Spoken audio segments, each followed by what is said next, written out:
Welcome and thank you for choosing True Grit, the show about what it really takes to rise, rebuild, and stay the course when life hits hard. I'm Kalish, a coach, storyteller, and believer in the kind of strength you can't fake.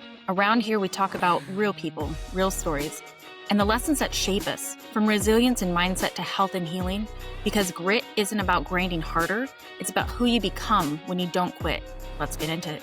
Hello and welcome to today's episode, which is going to be a little sticky tricky. We're going to be talking about relationships and getting the support from others when we're on our health wellness journey. It's a conversation that will be really beneficial because when you set out on improving your health, there are a lot of outside factors that start to come into play that you may not have even contemplated, or maybe you did to a small degree. But now, when you're actually on the journey, you're going to start seeing these things come up, unless you're a hermit who has been, living on their own and completely secluded from the rest of the world. Most people are going to have to deal with these things in some way, shape, or form. There is some work to be done.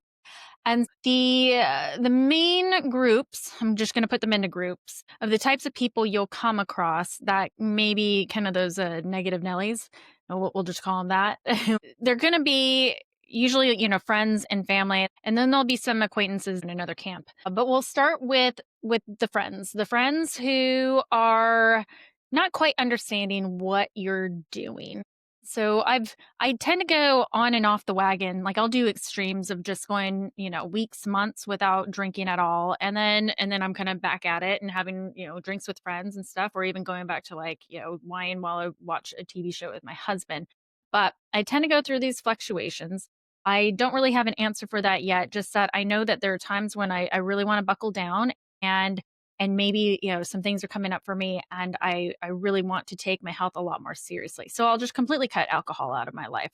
And it's been a good proving point too, that it doesn't rule my life. So proven that to myself multiple times, that it doesn't rule my life, but it does tend to throw people off. And so alcohol is a very specific example, but it could also be getting up and going to the gym regularly, or not being available in the evenings because you're going to the gym. Like, all these different things can kind of come in and maybe impact your friendships because it upsets the routine. So I'm going to speak specifically about the alcohol thing, where I know at times where I was taking breaks, and this is kind of like my former friends. There's a whole story there of why they're former, but this actually doesn't directly impact it. However, I think it did influence the decision to separate myself from certain people.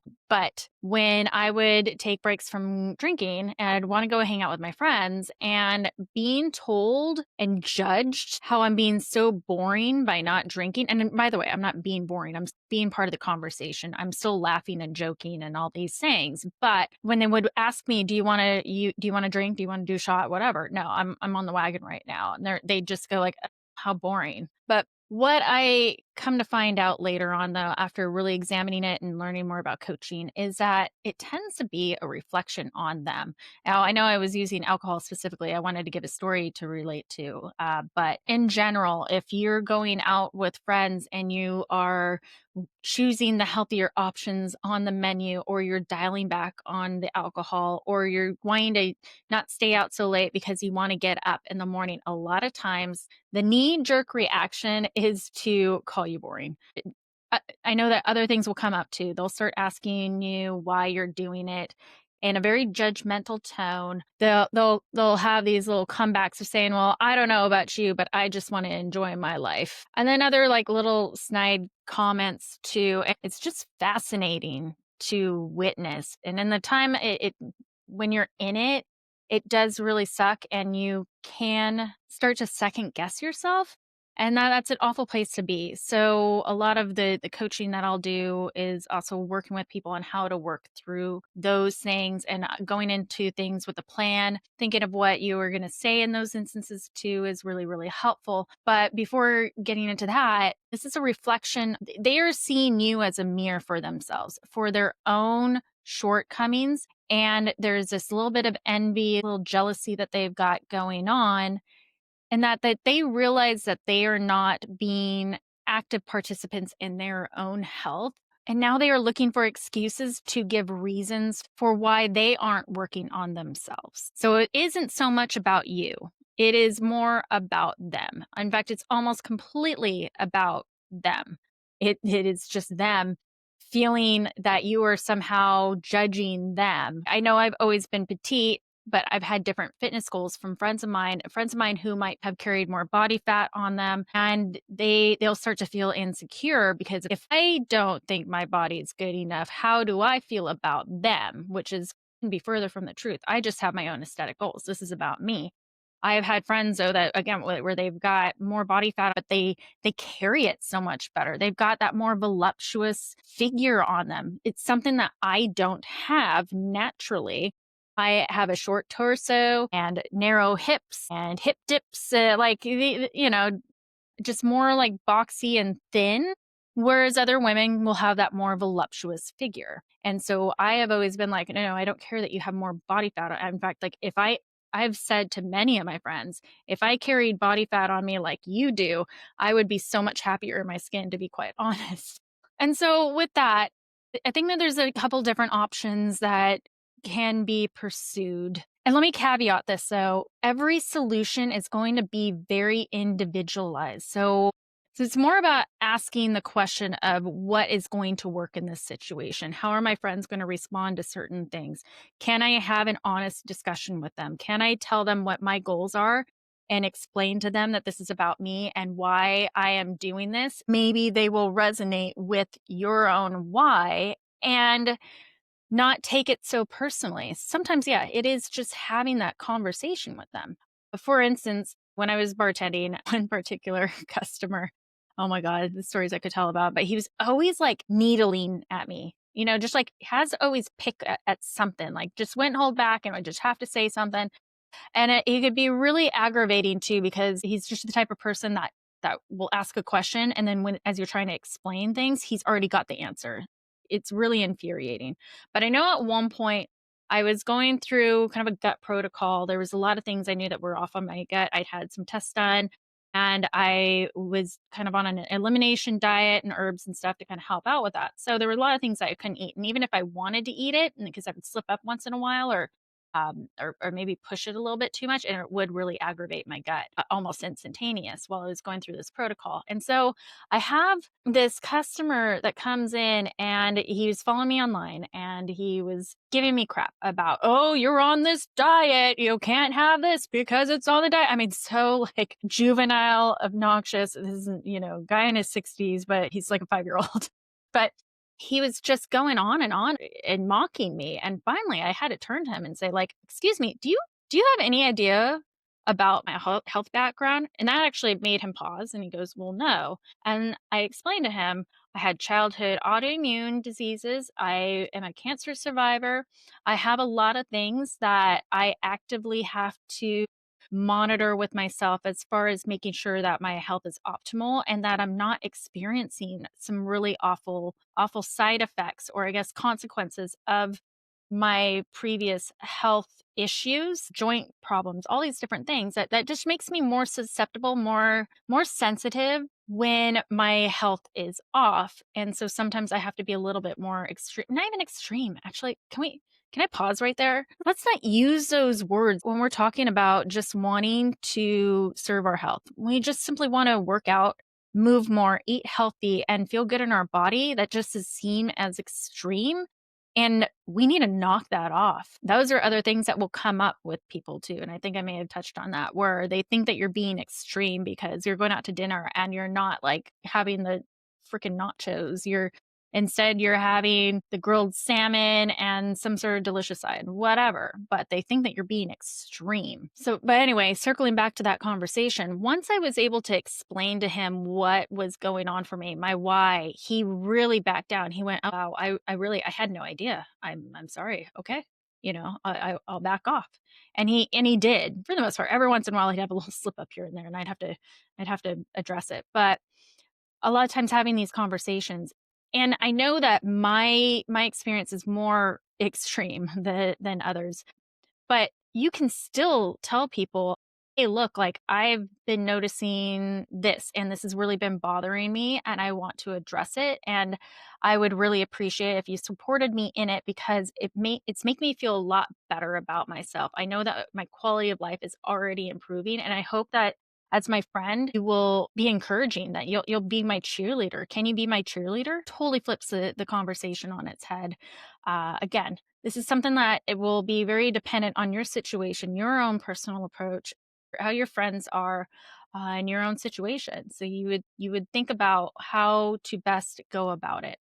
Now, with that said, some people they just won't get on board. And so when that happens, it is worthwhile to go and look at having some people who are going to be in your corner and maybe finding that community that of more like-minded individuals. So that might be meeting some more people at the gym if there's some outdoor activities that are like group type activities, getting with those types of people. I mean, there's a lot of different things that we could probably explore there, but just finding more and more like-minded people, and of course, social media opens up the whole world to you too, to making some of those connections as well. But I do want to segue now into those people who are truly toxic that you do want to start to separate yourself from. And I know from personal experience that that is so much easier said than done. I have spent years in friendships, even have brought friends back into my life only to have them burn me again. And it was pretty devastating to go through, and I've had a handful of these relationships, these friendships I've had to just completely sever ties with. I've even had some family too that I've had to just, maybe in small doses with them. But these are the people who are actively tearing you down. So, in this one instance, I remember there being the friend when I first hired another friend to be my personal trainer, that included, yes, like reducing the alcohol, eating healthier, getting up early in the mornings because she was out of town, so we would do Zoom workout together, and she would guide me at my home gym. And this friend of mine turns to me one night as we're hanging out and says, "Why do you feel the need to get in shape? I mean, your husband loves you the way that you are. Like, why? He doesn't care about what you look. I know that my husband loves me just the way I am." Which I knew that confidence was fake. Not to say that her husband didn't love her just the way that she was.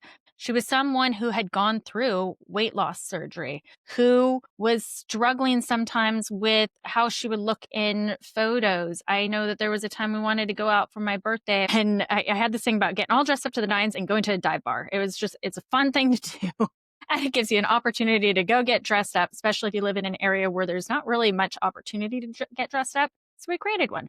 But she was fighting me on this one because she was insecure about how she looked in certain dresses. So it was just really interesting to have her ask me about that, and me telling her like, well, no, I will feel better about myself, and this is something that I'm doing for myself. This is have nothing to do with you or what anybody else perceives for me.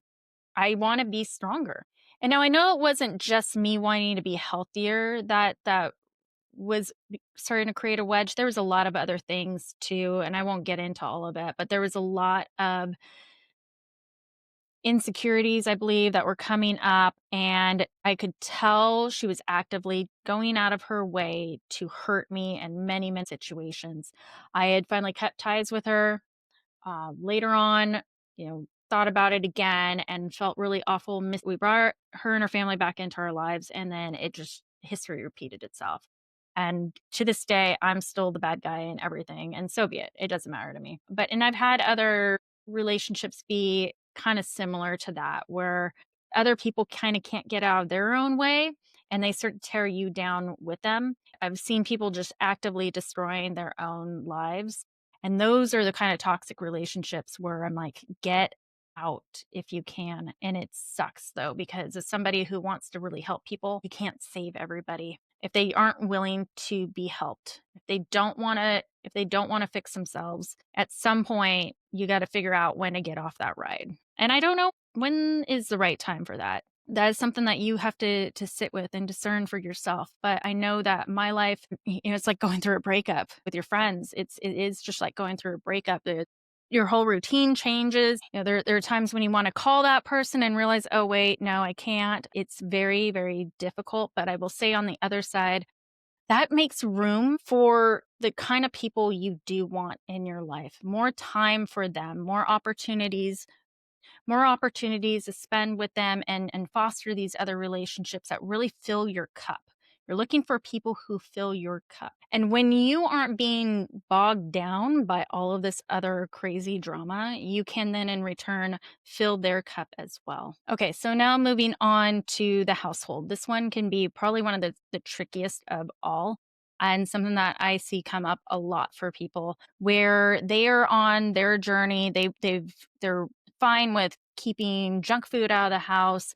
They're doing their best to be cooking healthier foods and going to the gym and, doing all the things that one's supposed to be doing, but only to find that there's other people in the household who are throwing a wrench in the whole thing. They're the ones still bringing in the junk food. They're the ones complaining that what you're cooking isn't what they want. It can be a really difficult situation, and still the same advice applies to trying to figure out how to navigate it. It's going to be very individualized. You are going to need to sit with that and think about what is going to work for you in that situation. And there might be some creativity that has to happen.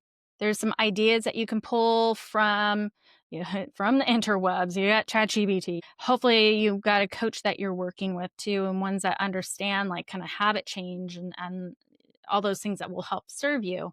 But I think one of the things to think about, and it's going to be a flip from before where it was, this isn't about you, it's about them and you being a mirror. In this instance, you've got to realize that this situation isn't about them. It's not their influence over you. It's not what they're doing to you. This is on you if they're not willing to make those changes. I will also say that you going before them may actually be the inspiration for them to also better themselves. I know that was a little bit of what had happened in my own household, but I'm not going to make any promises that this happens across the board. I know, for example, if you follow her Instagram handle is Train with Joan, she's fantastic. She is just this excellent example of it's never too late. She started training when she was in her 70s and now she's 77, 78 now. Very fit. And around the same time that she sprained her wrist falling off a bike, her husband was on his second or maybe even third, but I'm going to say second hip fracture, which ultimately led to his decline in health and him passing, unfortunately. But clearly she had already been on this health journey for a long time. So there's a chance it can go either way. But at the end of it, it is not about them. In this instance, you need to be not worried. You need to be more concerned about how you are going to react in those situations. For example, I've got a client that I'm working with right now. She has been on her health journey for almost a year now, and it's made excellent progress. She got in my beta test group a few months ago. So we were on the phone recently. And I know that she was struggling with the fact that her husband still keeps bringing in snacks in the house. And it sounds like a really supportive guy and everything, but she was still struggling with this. So she was working from home. And when she would get a little stressed out from some of the conversations that she would need to have with clients, she would just beeline to the kitchen and go straight to the Hostess snacks that he would always keep in the house. Now, if she didn't have it in the house, that would be a whole other thing. That's how we would create that friction around that habit. But that was his vice, and he likes his Hostess, whatever, little Debbie's. I'm not sure what they were, but so the coach in me would normally be like, well, this is what you need to do. You need to create more friction behind it. You should do X, Y, Z. I didn't go that way. I immediately went to asking, okay, what have you been doing? And it turns out they have been creating more friction for that habit. What I mean by friction is exactly that, making it more difficult to just make that an automatic response. A lot of times with our habits, we go completely on autopilot and we're eating the thing before we even realize that we opened up the package. But when you put in a speed bump, along the way where you actually have to pause and think about it, that creates that friction and makes it easier to break the habit. Same thing too, the other way around. If you want to include or create a good habit, creating less friction around it makes it easier. So things like, I want to drink more water. Okay, I get a water bottle and I fill it up at night and then it's ready for me first thing in the morning. I grab that and that's why I drink from all day. Like that's reducing the friction. So you can go both ways. Anyway, I asked what they were doing. Well, yes, they had made these stop gaps for her. They moved the snacks completely out of its normal area into another cupboard, into a cupboard that she actually would have to go get something, a step stool, in order to reach in. And it's like at the back. And like you actually have to make an effort to get this. But she was just determined in those moments to get that. And so we talked some more. And in this situation, I knew she was having a lot of metabolic issues. I could look at her blood work and say that she was struggling with some major insulin sensitivity issues. Like she was severely insulin resistant. However, on her blood work, it was still saying that her glucose levels were within range. They were high, but they were still within range. Again, promise to not go down this other path, but yeah, this is where we have issues with what kind of labs get drawn, and insulin sensitivity is not one that often gets pulled up. But anyway, I also knew what her diet was, that needed increased protein. So I just told her, like, what it looks like is your body is just going into autopilot. So we need to figure out now how to reduce the craving itself. And the craving itself is from just low energy, and she wasn't getting enough protein in. So here we need to get more protein in throughout your day. Let's work on that. She comes back to me within a day or so, and she had already figured it out for herself. This is her specific solution. She went and got low-fat Greek yogurt, just plain Greek yogurt, and then the sugar-free Jello packets, mix those together, and then I think she popped them into little molds and then right in the freezer, and that was her sweet treat. But it was packed with protein too. And since that point, she hadn't gone back to going in and getting the processed little Debbies. But that's why I'm saying though, everybody has to come up with their own solutions. You know, I'd give that solution to somebody else and be like, yeah, but I don't like yogurt. It's always going to be very specific to you. So again, sitting with that, but you have to worry about yourself and how you're going to navigate in those situations. And yeah, there could be that having that conversation with them and going over your why. And maybe that's the appropriate thing to do. Maybe you do that along with some of these other things. Maybe there's some compromises that can be made, but it is incumbent upon you to figure out what's going to work best in your situation and not make it about them being wrong or bad people and not supportive. And I hope that even when they're not being outwardly supportive, that they're not saying negative things. I guess that's another conversation for another day, but I would hope that your family members would be on board at least with your decision to do right by you. So those are my thoughts, my advice, some of my insights on what I've seen and what I've gone through myself. And I really hope that this is helpful. I know a lot of people have to deal with these things on a regular basis. And so it was a good lesson to go over. And just the parting thought is to reiterate, getting that community though that's going to be supportive, even if you aren't really experiencing any of these other things, just being in contact with other like-minded people who are thinking about their health that can help champion you on, and you can do likewise, is really, really beneficial and can really help influence your outcome and reaching your goals too.